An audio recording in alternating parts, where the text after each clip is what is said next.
All right, and we're back in chapter 3. This is part 2 of me reading through the book and giving some commentary. We're here talking about good habits right now, so we'll go ahead and start reading. Once you've identified the principles and values that align with your financial goals, it's time to focus on building habits that support those principles. Your habits can be associated with either positivity or negativity. Certainly, someone can develop unhealthy habits that sabotage his or her happiness, but that person can also adopt healthy habits that reinforce healthy behaviors and positive principles. Let's first consider what a habit is. So once again, reiterating that you are in control of your life, right? You can change. If you're in a bad spot, you can change that, and that's empowering. And that's good to understand, good to know. And there might be other ways to make changes. So this is just one option for you, but we'll continue reading. Habits are born from repetition. Habits are often automatic responses to specific triggers, either positive or negative. Either way, they have a loud voice in your day-to-day life and tinker with your well-being. The behavior is the action that a person does in response to the trigger. Okay. The reward is the benefit the person gets from performing the habit. The reward reinforces the behavior, making a person want to do it again and again. The endless loop of trigger, response, and reward reinforces habits. Over time, the person's brain begins to anticipate the reward even before the trigger behavior starts, making the habit more automatic and less conscious. Okay, so let's use a gardening analogy to illustrate how habits contribute to your financial success. Your journey to personal financial independence is like planting and cultivating a vegetable garden. Every seed you plant represents one of your habits.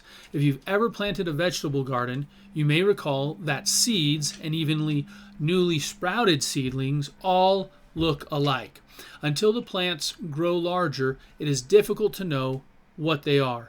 In this example, pretend that each seed symbolizes a different financial behavior. As harvest time approaches, you may notice that some of the seeds have grown into large, thriving, productive plants, while others have become invasive, unsightly weeds. You have devoted your summer to watering and fertilizing all the plants in your vegetable patch, but only some of them have rewarded your efforts with beautiful tomatoes, corn, and zucchini. The others have offered nothing. Okay, so there we have it. There's kind of an example, and it continues. When you cultivate positive financial habits, saving regularly, following a budget, and investing wisely, the seeds you sowed will be productive, just as you planned. Your harvest will be bountiful with financial gains, economic stability, and financial independence, and will sustain you in the future. If you plant in negative financial habits, accruing debt, overspending, and neglecting your savings in your garden, you will have nothing in your wheelbarrow at harvest time. Invasive weeds can spread quickly throughout a garden, robbing other plants of vital nutrients, choking out other plants, and casting shadows that block out sunlight. The vegetables you have planted will suffer as a result. Drained of resources and squeezed out of their space, they will be too stressed to produce an abundant crop. When you cultivate negative financial habits, you not only end up with nothing to show for your efforts, but the positive financial habits you had will fail to thrive. Just as you must diligently pull weeds from your garden, you must identify and eliminate bad financial habits to protect your financial health. All right, so we've talked about, okay, what is a habit, how to cultivate a good habit, and now we're going to dig into a little bit more about habits and starting a new habit, and how if you have a bad habit and want to start a new habit, a better habit, how to go about doing that. So to start a new habit, set a clear goal by defining what you want to achieve and why it matters to you. Next, set up visual reminders to reinforce the habit. Okay, it's important to track your progress, so find a way to monitor yourself until you feel the new habit is part of your routine. Being accountable to someone can also increase your success. Find someone who understands your goals and can provide you with encouragement. Be persistent and patient with yourself. If you find it challenging to start a new habit, consider what is causing the difficulty. Also, remove or avoid those things in your life that trigger negative habits. Don't forget to celebrate the small victories to stay motivated.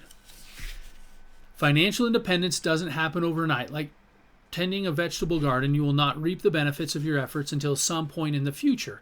Yet you still need to put in the effort. You must be disciplined and consistent if you hope to savor the carrots and squash from your backyard garden. It is the same with financial planning.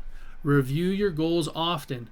Adjust your strategies as needed and monitor your expenses. Even though these tasks won't produce immediate rewards, know that minding the small daily tasks and staying on top of maintenance are the keys to success, whether you are gardening or planning for your financial future. The gardening analogy works well when explaining financial planning. Everyone knows not to expect full-grown vegetables to spring from the soil as soon as the seeds are planted. Seeds take time to germinate, and seedlings take time to grow strong and robust. Only then can you harvest the fruits or vegetables of your labor. Similarly, building FI through good habits takes patience and persistence. The small daily efforts you make today stack up over time. They might not look much when viewed in isolation, but taken together and with the passage of time, they result in a flourishing financial future. When the time comes, you can enjoy the rewards of your diligence. A well-tended garden provides a sustainable source of nourishment, and solid financial habits provide lasting financial security and independence. And that's really what we're after, right? We want to have lasting financial security and independence. And by working on your creating good financial habits, will provide you with that security and independence that you're looking for in the future. So we'll go ahead and stop there, and we'll move on to good character in our next video.